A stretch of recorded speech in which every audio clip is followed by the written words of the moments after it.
Greatness. It's just something we made up. Somehow we've come to believe that greatness is a gift, reserved for a chosen few, for prodigies, for superstars. And the rest of us can only stand by watching. You can forget that. Greatness is not some rare DNA strand. It's not some precious thing. Greatness is no more unique to us than breathing. We're all capable of it. All of us. I always believe leaving no stone unturned. That's what makes you a champion. When you're out there partying, horsing around, someone out there at the same time is working hard. Someone is getting smarter and someone is winning. You never want to fail because you didn't work hard enough. But if you want to win, there's absolutely no way around hard work. No pain, no gain. We're wired differently. We have to set a goal that if we hit that goal, we're guaranteed to make sure all that other stuff in the middle is going to happen. Why 3 o'clock in the morning? Why don't you sleep? My appetite. I said, PT, I want more. I can do more. If I accomplish this without a father, if I accomplish this with my mom being a teenage mom, if I accomplish this as a high school dropout. How many of you believe in your life that your worst day can become your best day if you turn it around? If I can accomplish these things from this start, now that I'm at this place, knowing what I know now, what can I accomplish? And I want you to think about that. I want you to think about more than just what you're going to do financially, more than what you're going to do in this industry in the next 3 years, right? More than that. What's your appetite? What are you going to do that will ensure that when the alarm clock goes off, that you're already up 10, 20 minutes before your alarm clock goes off? Why? You gotta grind. You gotta go through setbacks and disappointments. You gotta go through it. I'm talking about grit. I'm talking about endurance. Just having more stamina than they got. In order to get to the next level, you gotta sacrifice. You gotta take risks. You gotta be willing to do by faith whatever you're asked to do. Listen to me, there are no shortcuts to success. There are no discounts to success. It's always sweat. It's always blood. It's always tears. You always have to give all to be the best.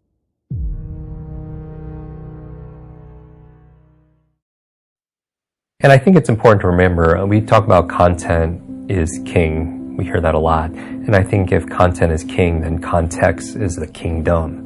And even when you forget someone's name, which, you know, I know we've talked about in the past, and how important a skill it is to show someone you care by remembering them.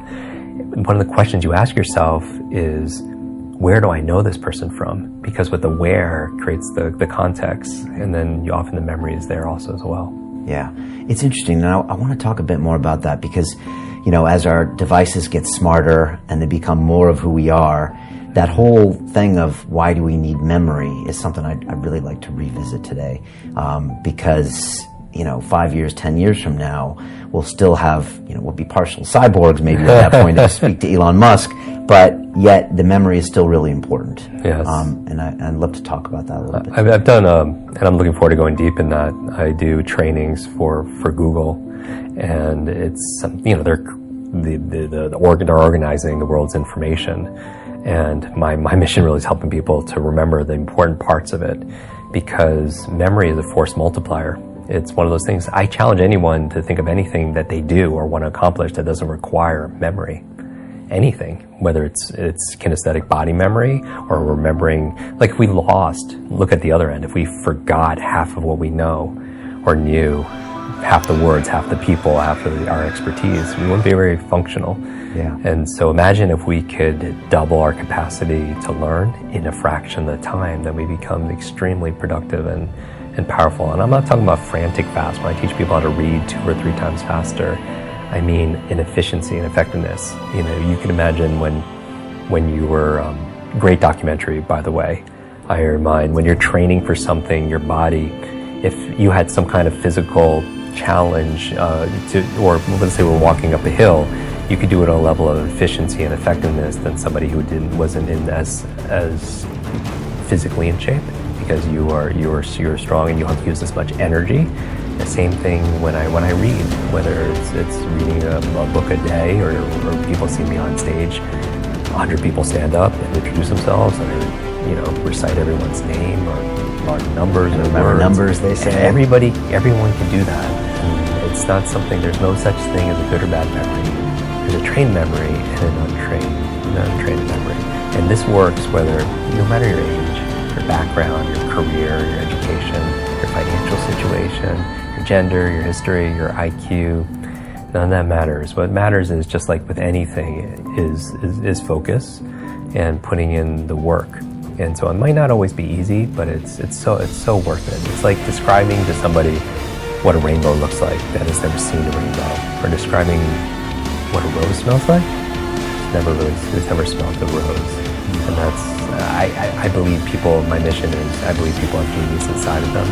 And I'm not talking about an IQ or a number. I mean, they have strengths and talents, and I want to be able to create an environment where they can let it out, because the world needs more of that. My whole belief about the meaning of life, it's not the exact right word, but is to find out how many skills I can acquire that have utility, then put that utility to the test in service of something bigger than myself. So that's like my mission in life, right? So what are things that I should understand about the brain that would allow me to acquire more skills, acquire them faster, put them to use more effectively? Like, what are either realizations about the brain or training techniques that I should know about? Yeah, I mean, a big part of this has to do with the fact that we live our lives mostly on autopilot unless we put a lot of effort into not doing that. And so... So just by getting off autopilot, but wouldn't that, so that's ultimately just sort of making new connections. So examples that you give oftentimes, drive home a new way, brush your teeth with your left hand. Yeah. And I certainly do feel the impact of that, like from a stave off neurodegenerative decline. That seems to make a lot of sense. And you've talked about the nuns who donated their brains to science. Why, I don't know, but that's incredible. And all of them, right, had like early stage dementia, but they showed no signs. Not all of them, but a much bigger percentage than anyone thought. About a third of them had Alzheimer's, but it wasn't clear when they were alive because they were so cognitively active, because they were doing stuff. First of all, they were embedded in the social network because they were living in the convents. And so they had responsibilities and conversations and so on. And that made it so that even though the brain was falling apart with Alzheimer's, nobody knew it. They didn't have the cognitive effects there. And is this at the center of your upcoming book, Livewire? Yeah, it's the theme of that book is that you can't really think about the brain as hardware, and you can't think about it as software. It's this weird other thing that I call Liveware, which is that it's constantly reconfiguring its own circuitry. So everything that you learn, every little thing changes the pattern of circuitry in your brain. So when you first learned that my name was David, that's underpinned by a physical change in the structure of your brain, which is wild. I mean, every single thing that you learn. I can tell you can make your brain work better in a week. You can make your heart more coherent. You can change the field around your body. You can strengthen your immune system. You can change your gene expression. You can lengthen your life.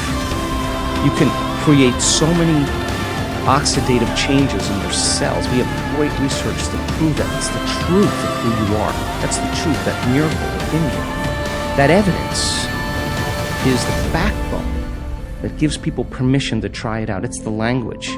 Then you see someone standing on the stage telling their story in testimony, whether it's stage 4 cancer, whether it's MS, whether it's blind people seeing, deaf people hearing. You can't go back to being the same person after that. Evidence is the loudest voice. And so then when we begin to make those inroads, and the footprint exists in consciousness, and you're witnessing it in three-dimensional reality, the illusion of limitation begins to change. And now all you want to do is you crave the unknown. So people in our work don't get up in the morning and go, oh God, I got to do my meditation today. No, they're not doing that. Their body is waking them up, saying, get out of bed, because they don't want the magic to end. And when you start seeing the gap between cause and effect, thought and experience, closing down. You're moving closer to the divine. And when that happens, all the things you thought you want, you no longer want, because the overcoming process leading to who you become, nobody can take that away from you. So we practice it in our seated meditations. We practice it standing and walking. You better walk as it, and you better be able to embody it and practice doing it with your eyes open. So when you return back to your life, when you walk from your house to your car, you're walking in the energy of your future.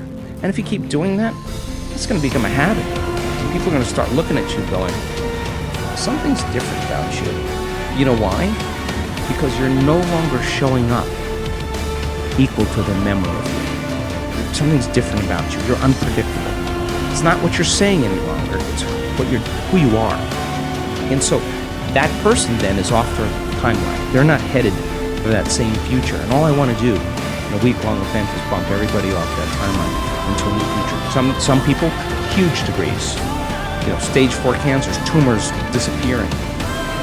You listen to that story of a person on the stage, your next meditation, you are not going to go half in. You're going to go all in. That's all I want, is I want people to go all in. I want to provide people with my greatest understanding of the truth, and then numerous opportunities to experience it, nothing more. And when the magic starts to happen, it's beyond, way bigger than me, it's beyond my control. All I want to do is provide the environment where they feel safe enough to begin to create.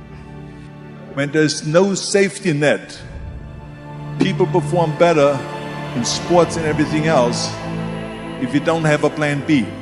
So we have to pay more attention to the negative, because the negative can stop people who are trying to make a difficult life decision. And maybe we don't need 10,000 hours of practicing courage, but we could become cognizant of how we let fear manifest itself in our daily lives, and instead counteract that, so we could get past our fears and do the things that we're meant to do and be the people we're meant to be. See, if you know what your life work is, I encourage you to start working on it. If you can't do it all at one time, do just a little bit of it. A lot of people are looking at this the wrong way. There is a blessing in everything. Behind every moment of adversity in your life, there is a blessing and a lesson. You can be afraid of success. You can be afraid of failure. You can be afraid of looking ridiculous. You can be afraid of change, either positive or negative change. The only way to deal with fear that I found in my life is a couple ways. One of those ways is to turn it on itself. If you're not going to get rid of fear, then use fear. Use fear or it uses you. It's that simple.